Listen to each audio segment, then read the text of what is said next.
ये हमारे घर की बात है, दरवाजे पे लिख लीजिए, कभी काम आएगा जुमला। साहिबो बात क्या है? जादू वो जो सर चढ़ के बोले, ये जादू नहीं हकीकत है।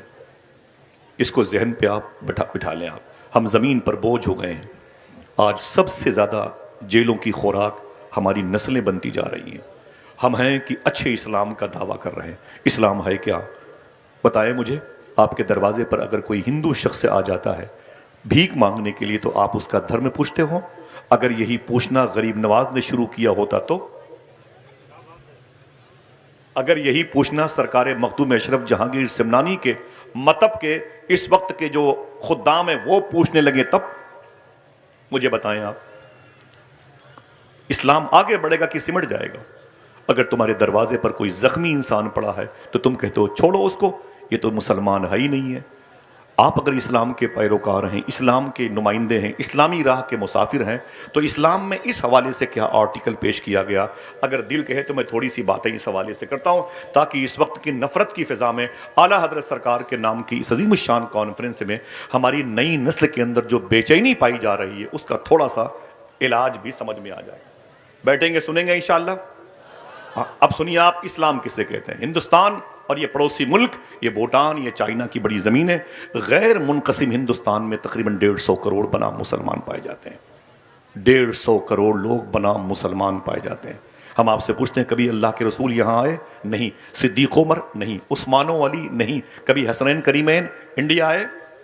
नहीं। कभी इमाम ज़ैनुल आबिदीन, इमाम बाकर, इमाम जाफ़र सादिक, इमाम मूसा कासिम, इमाम अली रज़ा, इमाम जवाद तकी, इमाम अली नकी, इमाम हसन अस्करी कभी इंडिया आए? नहीं आए। फिर ये इस्लाम कैसे फैला? तो कहना पड़ेगा ये फ़कीरों और दुर्वेशों, गरीब नवाज सरकार की देन है, वारिस पाक की मोहब्बत की निशानी है, सरकार गाज़ी पाक का फैज़ व करम है, बरेली के ताजदार की मुबारक करामतें हैं। इन्होंने किस ढंग से इस्लाम फैलाया, ये थोड़ी सी गुफ्तगू है। इस्लाम के हवाले से सुनना, ये बातें रिकॉर्ड रहेंगी, काम आएंगी। समझ रहे हैं आप? आज हम नफरतों के परस्तार हो गए। हर कदम कदम पे, ट्रेन हो, फ्लाइट में, हर जगह वही इख्तलाफात, वही इख्तलाफात। तो 40 साल के बाद क्या होगा भाई? जिस नस्ल को हम पैदा करके छोड़ के चले जाएंगे, उसके साथ जो चाहेगा, जो सलूक कर लेगा। साहिबो आइए उसके इलाज की तरफ। बैठे रहिएगा, ये बातें आप आपके जहन पे सादे वरक पे लिखते जाएं। ये ज़मीन है दिल्ली की, जहाँ महबूब इलाही आराम कर रहे हैं, जहाँ ख्वाजा कुतुबुद्दीन बख्तियार काकी आराम कर रहे हैं, जहाँ सिलसिले नक्शबंद का बेताज बादशाह ख्वाजा बाकी बिल्लाह लेटे हुए हैं। अल्लाह अकबर। आपको तारुफ कराने की ज़रूरत नहीं है, ये दिल्ली की ज़मीन है। करीब में एक जमुना नदी है, दिल्ली में जमुना नदी है। वहीं पर अपना हुलिया बदल के ख्वाजा कुतुबुद्दीन बख्तियार काकी टहलते हुए चले गए। जब जाके देखा तो वहाँ पर गैर मुस्लिम हिंदू मज़हब के लोग, पंडित बिरादरी के, पंडित की सूरत में वो आने वाले लोगों को नहला रहे थे, हिंदी में जिसे अशनान कहते हैं। बेटा तुम कहाँ जा रहे हो भाई? कहाँ जा रहे हो आप? बेटा बैठ जाओ, बैठ जाओ, बैठ जाओ, 2 मिनट के लिए बैठ जाओ, उसके बाद हम तुम्हें छोड़ करके आएंगे, ठीक है? 20 घंटे का सफर करके आदमी 1 घंटे गुफ्तगू के लिए आता है, और उसमें भी आप लोग तबर्रुक के तरीके से उसे तकसीम कर देते हैं। सुने, मैं जानता हूं जरूरी काम है, लेकिन ये उससे बड़ा काम है। ख्वाजा कुतुबुद्दीन बख्तियार काकी रदी अल्लाह तआला अन्हु टहलते हुए अपना होलिया बदल के चले गए जमुना नदी के किनारे पर। देखा तो पंडित के नौजवान लड़के लोगों को नहला रहे थे, यानी स्नान करा रहे थे।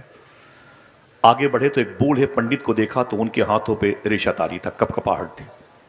ख्वाजा बख्तियार काकी ने फरमाया, बाबा आप किसी को नहलाते नहीं? तो उसने क्या कहा, नहीं, बात यह है कि बेटा वो हम बूढ़े हो गए, हमसे नहाता ही नहीं, हमसे कोई स्नान नहीं करता, हमारे बच्चे भूखे रहते हैं, हमारे घर के चूल्हे नहीं जलते, क्या करूं, इंतजार में रहता हूं कोई आए नहाए, कुछ पैसे मिल जाएं, मेरे बच्चे भूखे ना मेरे। ख्वाजा कुतुबुद्दीन बख्तियार काकी को बात लग गई, वापस अपनी खानकाह शरीफ में आए, फिर अपना होलिया तब्दील किया, फिर उस पंडित जी के पास गए और कहा कि बाबा मुझे स्नान करना है, मुझे स्नान करना है, मुझे नहाना है। फरमाया बैठ जाओ, और पत्थर की सिल पर ख्वाजा बख्तियार काकी बैठ गए। जब बैठ गए तो आपने नहाया, उसने नहलाया, और जब नहा चुके तो कहा कि बाबा कितने पैसे हुए? कहा 5 रुपए, मिसाल के तौर पर। आपने अपनी जेब से 10 रुपए निकाले, कहा इसे रख लें। उसने कहा 5 रुपए ज्यादा क्यों है? 5 रुपए ज्यादा क्यों है? तो फरमाया कोई बात नहीं, रख ले, रख ले, बच्चों के काम आएगा। आप चले आए। आने के बाद आपने दूसरे दिन फिर